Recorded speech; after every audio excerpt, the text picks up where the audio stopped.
بسم اللہ الرحمن الرحیم۔ السلام علیکم ناظرین۔ رابی کا کہنا ہے کہ میں مکہ مکرمہ میں رہ رہا تھا۔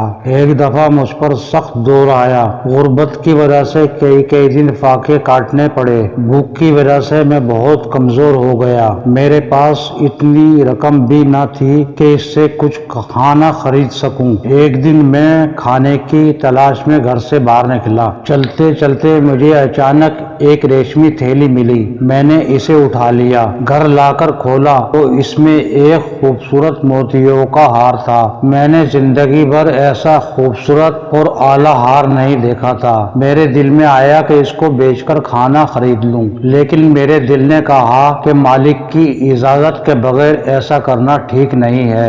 یہ سوچ کر میں نے اپنے گھر میں بطور امانت رکھ لیا تاکہ جب کبھی اس کا مالک ملے تو اس کو صحیح سلامت واپس کر سکوں۔ تھوڑی دیر بعد میں گھر سے باہر نکلا تو ایک بڑے میاں بہت پریشان حال دیکھا۔ ان کے پاس ایک کپڑے میں 500 دینار تھے۔ وہ اعلان کر رہے تھے کہ میری موتیوں کی ایک تھیلی گم ہو گئی ہے۔ جو آدمی بھی مجھے میری موتیوں کی تھیلی لا کر دے گا میں اسے 500 دینار انعام دوں گا۔ میں نے سوچا کہ یہ تو بہت بڑا انعام ہے اور میرا تو ویسے بھی غربت سے برا حال ہے، کیوں نہ یہ انعام کی حلال رقم لے کر اپنی ضرورت پوری کر لوں۔ چنانچہ میں بڑے میاں کے پاس گیا اور ان سے موتیوں کے ہار کی نشانیاں پوچھی، جو انہوں نے سب ٹھیک بتا دی۔ میں نے بڑے میاں سے کہا میرے ساتھ آئیے۔ میں انہیں اپنے گھر لے آیا اور موتیوں کی تھیلی ان کے سپرد کر دی۔ وہ بہت خوش ہوئے اور 500 دینار نکال کر مجھے دینا چاہے۔ میں نے لینے سے انکار کر دیا، حالانکہ یہ رقم میرے لیے بالکل حلال تھی۔ میں کئی دنوں سے بھوک اور فاقوں میں مبتلا تھا، لیکن خالص اللہ تعالیٰ کی رضا کے لیے اور ایک مسلمان کا دل خوش کرنے کے لیے میں نے اسے اس کی گمشدہ چیز صحیح سلامت واپس کر دی، اور اللہ کی خوشنودی اور رضامندی کی خاطر میں نے 500 دینار انعام لینے سے انکار کر دیا۔ کافی عرصے بعد میں بحری جہاز کے ذریعے ایک سفر پر روانہ ہوا۔ اتفاق سے سمندر میں طوفان آیا، جہاز ٹوٹ گیا اور لوگ ڈوب گئے۔ میں جہاز کے ایک ٹوٹے ہوئے تختے پر سوار ہو گیا۔ وہ تختہ سمندر کی موجوں پر تیرتا ہوا ایک جزیرے پر پہنچ گیا۔ میں بہت غمگین اور پریشان تھا کہ کسی انجانی جگہ پر آ گیا ہوں۔ اسی سوچ میں گم تھا کہ مجھے اس جزیرے میں ایک آبادی نظر آئی۔ میں وہاں مسجد میں گیا تاکہ اللہ تعالیٰ کا شکر ادا کروں کہ اللہ تعالیٰ نے مجھے سمندر میں ڈوبنے سے بچا لیا اور صحیح ساحل تک پہنچا دیا۔ میں مسجد میں قرآن مجید کی تلاوت اور ذکر کرنا شروع کر دیا اور اسی اثنا میں نماز کا وقت ہو گیا۔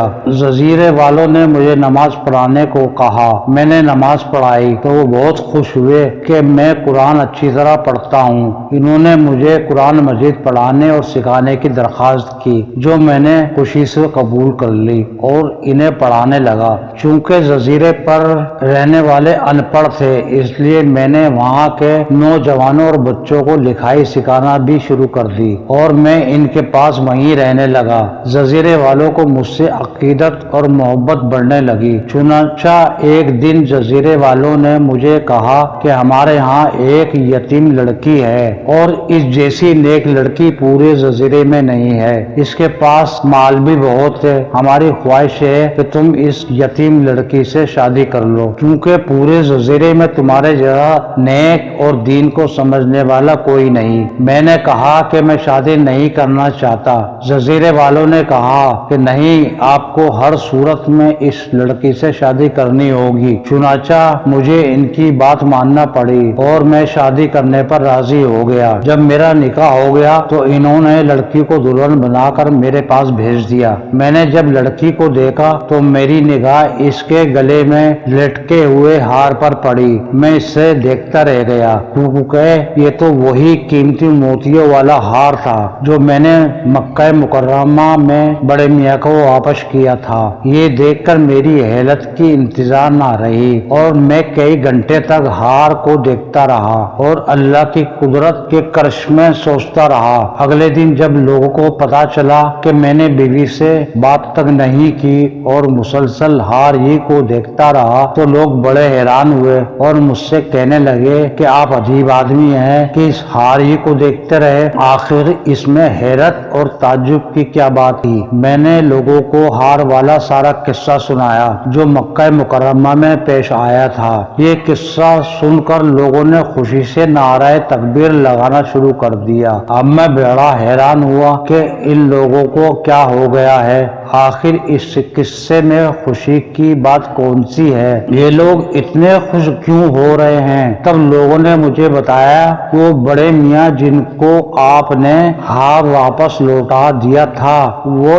اس لڑکی کے والد تھے، اور وہ جب مکہ مکرمہ سے واپس آئے تو وہ ہمیشہ کہا کرتے تھے کہ میں نے کسی مکمل مسلمان کو نہیں دیکھا مگر صرف ایک شخص، وہ بہت نیک امانت دار تھا، اس نے میرا گمشدہ ہار واپس کیا تھا۔ وہ بڑے میاں ہمیشہ دعا کرتے تھے کہ اے اللہ اس آدمی کو میری دوبارہ ملاقات کرا دے تاکہ میں اپنی بیٹی کی شادی اس کے ساتھ کر دوں۔ لوگوں نے کہا کہ بڑے میاں کی آج آرزو پوری ہو گئی ہے، اس لیے ہم خوشی سے نعرہ لگا رہے ہیں۔ ہمیں یہ حیرت انگیز واقعہ شیخ محمد یعقوب نے سنایا جو اصل میں بغداد شہر کے رہنے والے تھے۔ واقعی اللہ تعالیٰ نے انسان کو نیکی کا صلہ ضرور دیتے ہیں۔